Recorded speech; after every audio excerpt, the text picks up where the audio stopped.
This one we could talk about for 5 hours. Yeah. So this was an interesting Googled question. This was the one that sums it up, but a lot of people were asking, can pets help with, can pets help with depression? Can pets help with anxiety? So there's like different mental health phenomena, different, not even mental illness necessarily, but definitely different mental health symptoms that I think people are wondering, at least according to Google, how can pets help with this? And are certain pets different than other pets in some aspects? I think that the obvious answer is yes, pets can definitely help with mental health. I think most people have a pet because they know this answer to be true, that the pets will help you in a number of ways. I think to me, the biggest benefit to having a pet, or the strongest bonds, are built because the pets are non-judgmental companions and they're extremely honest and genuine compared to like a human being companion. With the animal, with the pet, it's all genuine. There's no lies. There's no secret agendas. There's no underlying themes. It's all just for love and attention. So I think that alone helps people because their mental health revolves around anxiety and fears and acceptance and, success and failure and all these human differentiations, all these comparisons we do with each other. But your pet is never comparing itself to you, and you don't have to compare yourself to your pet. And it's just like a therapy. It's a therapist that just listens. They just listen. They just take it all in, and they're going to love you the same afterwards, no matter what happens. And I think that's the mental health aspect, because a lot of mental disability or mental disease, I think, comes from people not having that comfort, that ability to know everything's going to be all right. And the pets give us that emotion. Everything's okay, at least in this moment. Everything's going to be all right. I'm with my pet, and my pet loves me, and I love him back, or her back. And I think that's the obvious answer. I'm sure people have very specific reasons why their pet is helping their particular kind of mental health, whatever your pet provides for you. But I'm sure a lot of it is just genuine companionship, just having somebody there to talk to, a friend, a best friend. Yeah. I mean, companionship and combating mental health symptoms, I think, definitely goes hand in hand. I know I've struggled with mental health issues before, and I think having a roommate, a furry roommate who doesn't have a job, who their main goal in life is their main goals are loving you, receiving love, play. Like, it's kind of nice to have a roommate where their priorities seem more in line, because when you see in societies, in rich countries, increases in anxiety, increases in depression rates, increases in ADHD, for example. I'm not a psychologist, but everybody knows that these rates are increasing. As we are becoming richer countries, I think we have to stop and think, what is it about this modern society that's making a lot of people depressed? It's making a lot of people anxious. And I think when you have a pet, sometimes you can have this member of your family, this furry roommate, this provider of comedy, and love, who can teach you a little bit about maybe reorganizing your priorities. Sometimes when I'm feeling depressed, I play with my cat. I feel less depressed. Sometimes it sounds simple, but maybe the simple thing is true.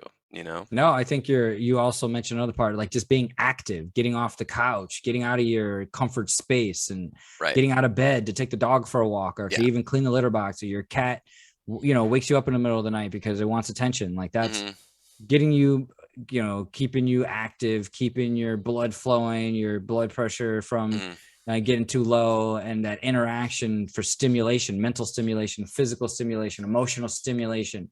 Say if you didn't have that and you were just alone all day, or say you had a human roommate that you didn't have the ability to go pet whenever you want, and to pick up and hold and cuddle whenever you want, you're not getting the same amount of stimulation and interaction and codependence, that you could call it, to help with those kinds of feelings of depression and just what would you call it, lethargy. Well, I mean, you're going to kill two birds with one stone here. You're going to work on your cardiovascular health. You're going to get out of the house. You're going to breathe some fresh air. If you have fresh air, there's been a smog alert in Brussels lately, so I don't know how fresh the air is. I mean, you live in LA, you know what that's like, but yeah, Yeah, but well, I'm glad I'm gonna get some fresh air. Hopefully, the weather clears up here. It's getting a little sunny. I got a little sunburn. I was at the yeah. beach. As long as the sun keeps coming out, I'm happy. I could go get away from the smog and head towards the coast. Well, and you said you go on early morning walks too, and that can't hurt, right? No, the air is nice and fresh. Yeah, yeah, for Mm, sure. So, I just think our pets, if you do it right, the pet ownership can really just improve various aspects of health.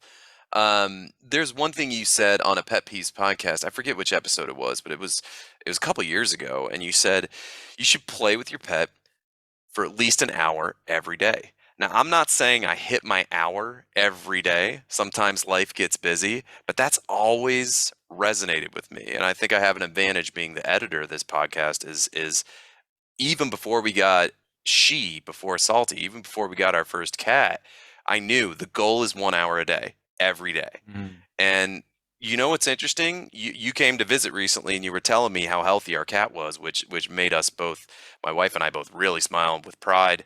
But we really try to at least combined play with her an hour a day. So the play is good good. for you, the person, and your mental health. The play is good for the cat, you know?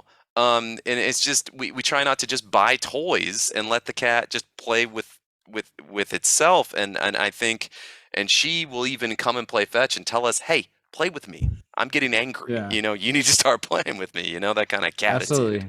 So I Good. think if there's something I've learned from the podcast and if other people can learn from it, yeah, that 1 hour mark. You don't always hit it, but it's a nice goal.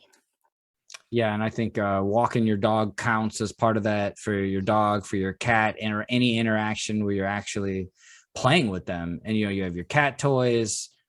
They're going to get bored of toys eventually. You have to interact with them, play with them with the toy, Hmm. rotate the toys, something, get new Yep. toys so you can keep them stimulated. Or just an empty box. We all know cats love boxes. Oh So gosh. just like whatever you could do to keep them stimulated. I really feel like it's just stimulation that they need. Any kind of stimulated. Pick them up and talk to them. Just anything to interact with them so they're not just, living a really mundane lifestyle where they're Yeah. not getting any of their mental stimulus that they Yeah. need as animals. Just as regular happy animals, they have to be stimulated.